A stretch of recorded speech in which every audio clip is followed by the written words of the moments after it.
রায় বলানো হয়নি, কোনো রায়ের কোনো কিছুই হয়নি, কোনো রায়ের বিচারক কোনো কিছুর অবস্থা হয়নি। এটা স্রেফ একটা সাজানো নাটক হয়েছে।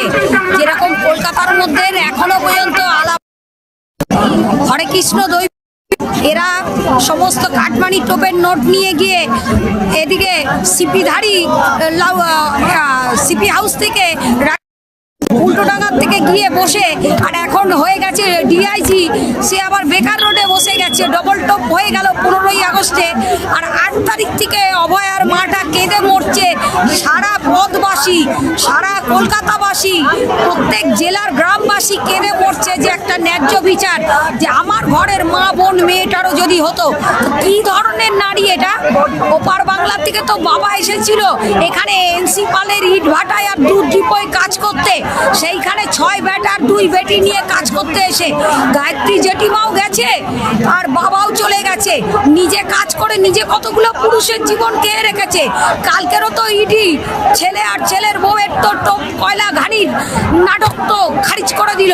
এইরকম ভাবেই চলে যাবে। যেরকম ভাবে এখন পাবলিক নেমে পড়েছে পথে ঘাটে, যেভাবে একবারে শেখ হাসিনা কাপড় তুলে দৌড়েছে, পাবলিক জনগণই মা বেটাকে কাপড় তুলে দৌড় করিয়ে ছাড়াবে।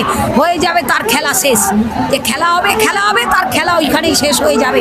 যার জন্য দিয়ে বলছে দেশে টাকা নেই, দেশে টাকা নেই, আর 100 কোটি টাকা রাবণ দশেরার জন্য পাঠাচ্ছি। এই রাবণ দশেরা 1 কোটি টাকা তাহলে কোথার থেকে আসছে? এ তো আড়াল করা সেই কাটমানি টাকাগুলোই দেওয়ানো হচ্ছে। যে নাটকের খেলার মধ্যে দিকে হয়ে রয়েছে, বস থেকে ভট্টাচ হয়ে ছেলে খেল করছে, ব্যাটার ওদিকে কোনো টোপ নেই। ওদিকে শোভনদেব চ্যাটার্জিও কৃষিমন্ত্রী হয়ে সরে গেছে।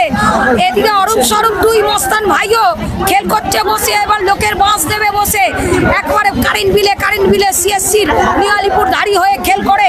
এ তো কোনো দিকের কোনো কিছু না, একটাই নাম, ওই টিএনসি নাম। আর যত সিপিএম কংগ্রেসের অমুক তমুক জায়গার যত লোক গিয়ে টিএনসিতে যোগ দিয়েছিল, ওই যেভাবে যার জন্য যে সরকার বাবু ইস্তফা নিয়ে নিল যে আমি কাজের নামবো না, আমি কাজ করবো না, আমি কাজ ছেড়ে দিচ্ছি, আমাকে ইস্তফা দিয়ে দাও। এইরকম ন্যায্য মানুষ যারা হবে তারাই ওই ইস্তফাটা নেবে, নয়তো সুইসাইড করবে।